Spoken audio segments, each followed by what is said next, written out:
옛날 옛적 고요하고 아름다운 프랑스의 작은 마을 몽누아의 그녀의 이야기가 시작됩니다. 이곳은 포도밭이 끝없이 펼쳐져 있으며 높고 웅장한 성들이 하늘을 찌르는 마을이었습니다. 하지만 어느 날 밤 몽누아에는 불길한 전설적인 존재가 출몰하기 시작했습니다. 그것은 바로 뱀파이어였습니다. 수많은 밤이 지나면서 마을 사람들은 밤마다 창문을 걸어 잠그고 무서워 떨었습니다. 그때 용감하고 지혜로운 소녀 에밀리가 있었습니다. 그녀는 이런 두려움을 극복하기 위해 친구인 피에르와 함께 뱀파이어의 비밀을 밝히기로 결심했습니다. 에밀리는 어릴 적부터 전설 속 이야기를 좋아했고 피에르는 책벌레였습니다. 그들은 평소에 나눴던 수많은 이야기를 통해 뱀파이어가 화려한 영웅이라기보다는 아픔을 간직한 존재라고 믿기 시작했습니다. 에밀리와 피에르는 두려움을 극복하기 위해 마을 근처에 있는 고대성을 탐험하기로 했습니다. 그곳에는 뱀파이어의 전설이 깃들어 있다고 전해졌습니다. 밤이 깊어지던 어느 날 그들은 성 안으로 들어갔고 어둡고 으스스한 복도를 지나갔습니다. 그때 갑자기 이상한 소리가 들리기 시작했고 그들의 심장은 빠르게 뛰기 시작했습니다. 하지만 놀랍게도 그 소리는 뱀파이어의 것이 아니라 저주받은 피아노의 소리였습니다. 피아노 앞에는 뱀파이어처럼 보이는 소녀가 앉아 있었지만 그녀는 슬픈 눈길로 에밀리와 피에르를 쳐다보고 있었습니다. 이름은 클라라였습니다. 클라라는 과거의 사랑을 잃고 슬픔에 빠져 자신을 뱀파이어로 착각한 채 이 성에 갇혀버린 소녀였습니다. 에밀리는 클라라가 두렵지 않았습니다. 오히려 그녀의 슬픔에 공감하며 다가갔습니다. 에밀리와 피에르는 여러 날 동안 클라라와 함께 어둠이 아닌 빛을 발견하기 위한 모험을 계속했습니다. 클라라와의 대화를 통해 진정한 용기의 의미를 깨달으며 두려움에 맞서 싸워야 한다는 것을 배웠습니다. 마침내 에밀리와 피에르의 노력 덕분에 클라라는 자신의 실수를 깨달았고 다시 인간으로 돌아가기로 결심했습니다. 몽누아 마을은 그 어느 때보다도 더 밝게 빛나기 시작했고 에밀리는 자신이 흘린 땀과 눈물 덕분에 진정한 용기를 알게 되었습니다. 이 소식이 전해지면서 몽누아 마을에는 그 후로 더 이상 뱀파이어 전설이 전해지지 않았습니다. 에밀리와 피에르는 마을 사람들로부터 영웅으로 칭송받았지만 그들은 자신의 모험이 단순한 용기가 아니라 친구를 돕기 위한 작은 마음에서 시작되었다고 답했습니다. 결국 모든 모험이 그러하듯 진짜 매력은 우리 안에 진실의 눈을 뜨고 서로에게서 배운다는 걸 깨달았습니다. 두 번째 이야기, 옛날 옛적 프랑스의 작은 어촌 마을 몽타주에 루이라는 소년이 살고 있었습니다. 루이는 바다를 무척 사랑했습니다. 그의 집은 해변가에 위치해 있어서 매일 아침파도 소리를 들으며 잠에서 깨곤 했죠. 루이는 바닷가에서 모래성을 쌓고 갈매기들과 친구가 되어 날아다니곤 했습니다. 어느 날 루이는 아버지가 낚시하러 나가는 모습을 보고 그도 함께하고 싶다는 생각이 들었습니다.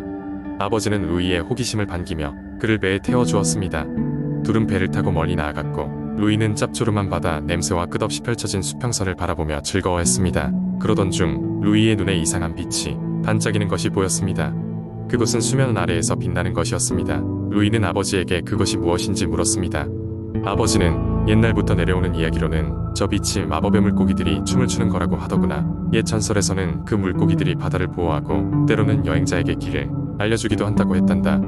라고 말했습니다. 루이는 그 마법에 물고기들의 흥미를 갖게 되었습니다. 매일 밤마다 그는 그 빛을 가까이에서 보고 싶어 했고 드디어 어느 날 밤 몰래 해변으로 나가보기로 결심했습니다. 달빛 아래에서 루이는 미세한 빛이 물결 위를 춤추는 것을 보았습니다.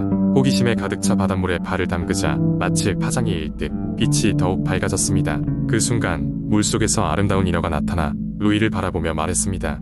안녕, 어린 여행자여. 내가 우리를 찾는 이유가 무엇이냐? 루이는 놀라움과 기쁨에 가득 차서 자신의 이야기를 설명했습니다. 인어는 그가 바다의 신비를 사랑한다는 것을 알고 그와 함께 바다 깊숙한 곳으로 여행을 떠나기로 했습니다. 인어와 함께 루이는 놀라운 모험을 했습니다. 광채로 가득 찬 산호초를 지나고 노래하는 고래들의 멜로디를 들으며 그들의 세계를 탐험했습니다. 모험이 끝난 후 인어는 루이에게 바다는 늘 너의 도움의 손길을 기억할 것이다. 힘든 순간이 올 때마다 바다에 친구들을 생각하며 헤쳐나가길 바란다. 라고 말했습니다. 루이는 인어의 말에 고개를 끄덕이며 바닷가로 돌아왔습니다. 그날 이후로 그는 자신이 특별한 경험을 했다는 것을 알았고 바다가 준 선물을 간직하며 살아갔습니다. 그는 늘 바다를 존중하며 바다의 생명체들을 보호하는 일을 게을리하지 않았습니다. 그의 마음속에는 바다와 친구가 된 그날의 기억이 늘 빛나고 있었고 이는 그의 삶의 큰 가르침이 되었습니다. 이 이야기는 바다의 신비를 존중하고 사랑하는 사람들에게로 전해 내려오고 있습니다. 세 번째 이야기, 한때 프랑스의 어느 작은 마을 근처에는 별빛 숲이라 불리는 아름답고 신비로운 숲이 있었다. 그 숲은 밤하늘의 별들이 숲의 나무들 사이로 내려와 반짝일 정도로 아름다워 마치 요정들이 사는 곳 같았다. 숲의 중심에는 마법의 우물이 있었고 이 우물은 소원을 이루어준다는 전설이 전해져 내려왔다. 하지만 누구든지 그 우물에 접근하려면 한 가지 조건이 있었다. 진실한 마음을 가져야 한다는 것이었다. 옛날 옛적 마을에는 작은 소녀 엘리제가 살고 있었다. 그녀는 이 세상에 누구보다 순수한 마음을 가지고 있었고 또한 누구보다도 더 강렬한 소망이 있었다. 엘리제의 아버지는 병에 걸려 일어나지 못하게 되었고 그녀는 아버지가 다시 건강해지는 것을 누구보다 간절히 바라고 있었다. 하루는 마을의 노인이 엘리제에게 별빛 숲의 마법 우물에 대해 이야기해 주었다. 그녀는 우물에 가서 진실한 마음으로 소원을 빌면 이루어진다고 믿게 되었고 어느 날 밤달이 가장 밝게 빛나는 밤에 숲으로 향했다. 숲에 들어서자마자 신비로운 빛이 그녀를 맞이했고 엘리제는 마음속 깊이 기쁨과 두려움이 섞인 감정을 느꼈다. 숲의 나무들은 마치 살아있는 듯 그녀의 길을 밝혀주었다. 길의 끝에 도착한 엘리제는 우물이 있었고 그곳에서 물은 은은한 달빛을 바다 금빛으로 빛나고 있었다. 엘리제는 두 손을 모아 우물 위에 올리고 간절히 아버지의 건강 회복을 기원하는 소원을 말했다. 그 순간 물속에서 작은 물방울들이 반짝이며 춤을 추기 시작했다. 그 빛은 엘리제의 얼굴을 부드럽게 감싸고 그녀의 마음속 깊은 곳에 따스함을 주었다. 마법의 우물은 그녀의 순수한 소원을 들었고 그 소원을 이루어주기로 결정했다. 다음 날 아침 엘리제의 아버지는 기적적으로 건강이 회복되어 침대에서 일어났다. 그는 전보다 더욱 활기차고 건강해 보였다. 엘리제는 기쁨의 눈물을 흘리며 아버지에게 달려가 그를 꼭 껴안았다. 엘리제의 마음속의 자리 잡았던 불안과 슬픔은 사라지고 그녀의 얼굴에는 행복한 미소가 피어올랐다. 그 후로도 엘리제는 종종 별빛 숲을 찾아가 그곳의 자연과 이야기를 나누곤 했다. 그녀는 마을 사람들에게 별빛 숲과 마법의 우물에 대해 이야기해 주었고 이 이야기는 새롭게 이야기로 전해졌다. 별빛 숲은 그 순수함을 간직하고 여전히 그곳을 찾는 이들에게 희망을 주었다. 시간이 지나 엘리제는 자라서 마을의 지혜로운 여인이 되었고 그녀의 이야기는 후대에 전해져 계속해서 사람들의 가슴속에 빛을 전해주고 있었다.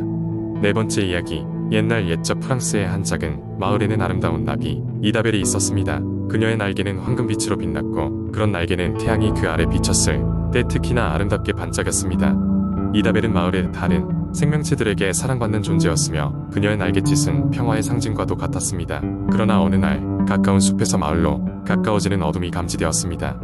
그 어둠의 기운은 노아르라 불리는 사악한 마법사가 불러일으킨 것이었고 그의 목표는 이다벨의 매혹적인 날개를 빼앗아 세상을 자신의 어둠으로 뒤덮는 것이었습니다. 마을 사람들은 이다벨을 걱정하여 어찌할 바를 몰라 했지만 이다벨은 오히려 웃음을 지으며 말했습니다.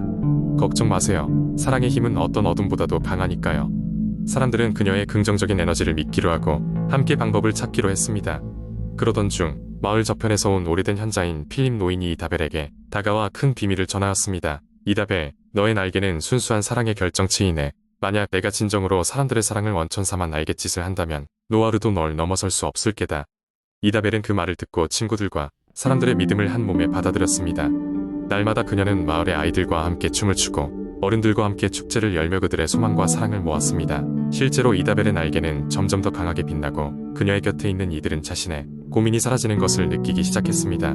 노아르는 이다벨의 이와 같은 움직임을 간파하고 그녀를 없애기 위해 직접 마을로 향했습니다. 거대한 그림자가 숲을 뒤덮고 마을의 어둠을 드리웠을 때 이다벨은 사라지지 않고 그 중심에 서 있었습니다. 이다벨은 죽음을 두려워하지 않았고 그녀의 몸은 공중으로 솟아올랐습니다.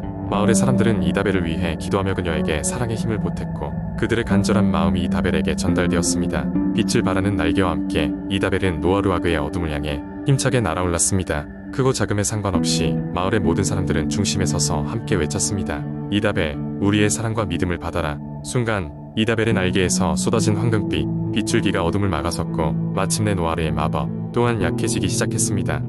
결국 노아르는 더 이상 저항할 수 없는 상황에 이르렀으며 그는 자신의 실수를 깨닫고 조용히 마을을 떠났습니다. 이다벨과 마을 사람들은 다시금 평화와 조화를 되찾았고 그들은 이다벨의 날개가 보여준 사랑과 단결의 힘을 영원히 기억하게 되었습니다. 그리고 그날 이후로도 마을에서는 어떤 어둠도 이길 수 있는 순수한 사랑과 믿음이 가장 소중한 가치로 남게 되었습니다.